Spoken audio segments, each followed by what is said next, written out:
Welcome to Golden Blue, everybody, home of the college football fan. And don't forget about the checklist. Hat check, sunglasses check, Pepsi check, notes check, sources check, and thick skin is a check. And don't forget to sing gear to represent your team and yourself in my background. Send it to P.O. Box 360, Liberty, South Carolina, 29657, and get yourself a shout out. On to the next video. In case you're wondering, these are the teams that we don't have represented for the mini helmets. As you can see, we actually have quite a few big brands that's not represented here at Golden Blue. So get your team represented here on Golden Blue. And you already know what time it is, so might as well sit down, brace yourself, and buckle up because you are entering the speculation zone. We had a great live show last night. Special guest, the Swaim Show. If you haven't seen that live show, you really need to see it. We had a lot of fun, a lot of interaction. We agreed on a lot of things. There was a few things that we disagreed about, but man, what a great host. You need to see that live show. Probably one of the best live shows I've personally ever done. And like on the previous video that I made today, I will be using some of his tweets on this particular video. So let me go ahead and run through those just like I did on the previous video. So this is from the Swaim Show. Recruiting already taking hits in Pac-12. As questionnaires we annually send to rising seniors coming back with more comments than normal, and players definitely concerned with Pac-12 not being on television so that their family and friends can watch. This is a very big deal. The Pac-12 has a TV deal, but not only are they embarrassed to release it, as few will see it on Amazon, ESPN, one linear game, and it's only 50 to 60% of the money the Big 12 teams are getting. Good luck getting teams to sign grant of rights with that, especially with the Ducks and UW. Smiling face emoji. Finally, the last one. Not really the Pac-12's fault, but of the many problems they're now going through, possibly the worst of the worst, is that the TV folks are going through bankruptcies and downsizing. Not much they can do about that after the Big 12 took the money that was left. And I agree with him. I think the Pac-12 signing this TV deal, if they do, will hurt their recruiting, not just because of the money, but because of the lack of exposure. These kids coming out of high school, they want to play on TV in front of their friends and family. So in this video, I want to talk about how the football is going to affect everything else in the Pac-12, because we've heard excuses, especially from Utah, saying we would never join the Big 12 because it would hurt our research revenue. Now it looks like Utah might be changing their tune, because I'm hearing they're going to have a meeting to decide where they actually want to talk to the Big 12 and jump to the Big 12 or not, instead of giving a flat no. And then, of course, I'm referencing Swaim Show's tweet from the other day. You've seen from multiple reports that the Big 12 is talking directly or through a third party with the four corner schools of the Pac-12. But I didn't report that, as one school had not been in talks. Now, all four schools are talking to Yormark one way or another. My guess for that one school would be Utah or Arizona State. In fact, I'll narrow it down to Arizona State. I think Arizona State was the last school to start talking to the Big 12, and it's because of everything I'm going to be talking about in this video. I understand the academics and the research revenue of the Pac-12 makes way more money than athletics, but athletics can affect that money that's going in. By the way, this will be a Get It Gang video idea. If you don't know what the Get It Gang is, it's basically a name that I came up with for the group of people that leave video ideas in the comment section of my videos. So if you think that you have a good video idea, leave it in the comment section of this video or any other video, and I just might use it on my next video. The first one is short, sweet, and to the point, and it's from Stephen Smith. He says, Bill Snyder nearly doubled enrollment at K-State. Bill Snyder, the legendary head coach at Kansas State, because Kansas State started having success in football under Bill Snyder. Enrollment went through the roof. The donations went through the roof. So it affected everything around Manhattan when it comes to business and profits. And think about this. Even the businesses in and around Manhattan, the restaurants, the hotels, the bars, all the entertainment aspects, whatever there is to do in Manhattan. I've really never been there. But all those businesses in and around Manhattan greatly benefit from hiring Bill Snyder. Why? Because the football team started to have success.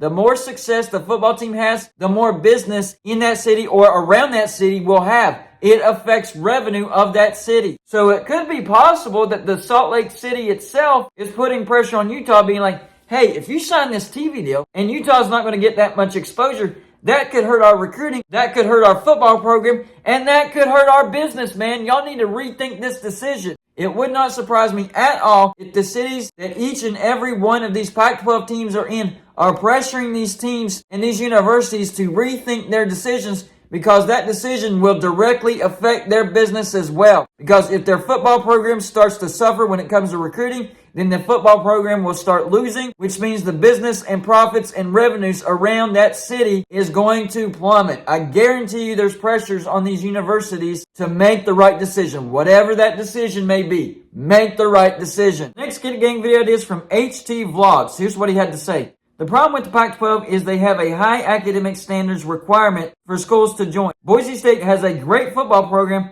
but doesn't have the academics requirements. Colorado State has a horrible football program, but their academic and research programs fit the Pac-12. That's why it's difficult for the Pac-12 to expand.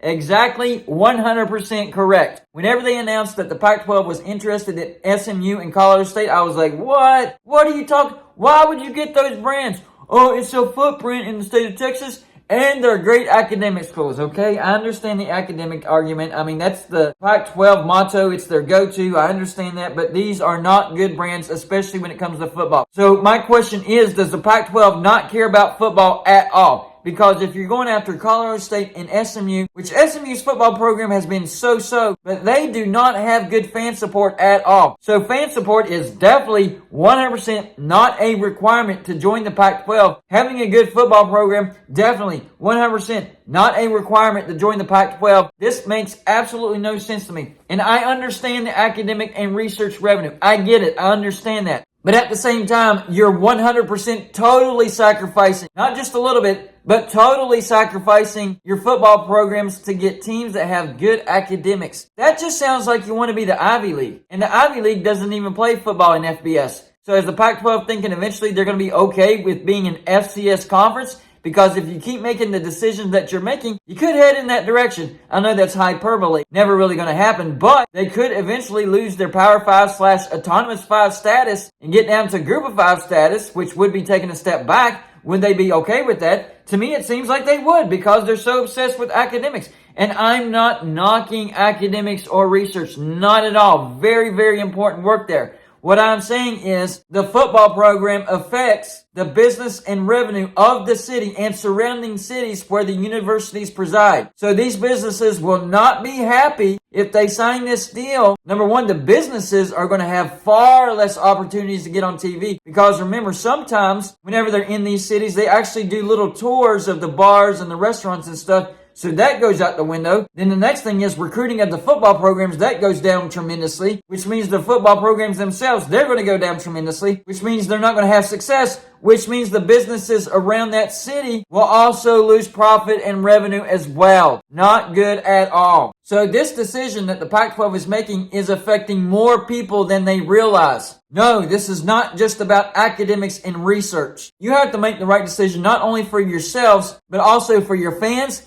and the city that you preside in and the cities around you, because that decision that you're making is going to affect everybody. And if it turns out to be the wrong decision and everybody around you starts losing money, you're going to catch a lot of heat. I don't know if you care if you catch a lot of heat, but you're going to catch a lot of heat. So what about this question? Is it time for the Pac-12 to relax? I'm not saying do away with, but to relax their standards as far as who gains membership into the Pac-12. Because there's now a very, very limited number of universities that fit their criteria unless you're going with Ivy League teams or Group of 5 teams that don't really have strong sports programs or athletic programs such as, Colorado State and SMU. And you're okay in digressing as an athletic conference. I thought the PAC in Pac-12 stood for Pacific Athletic Conference. Was I wrong? Does it stand for Pacific Academics Conference? Somebody please clear this up. And this is me hoping that the Pac-12 can make good decisions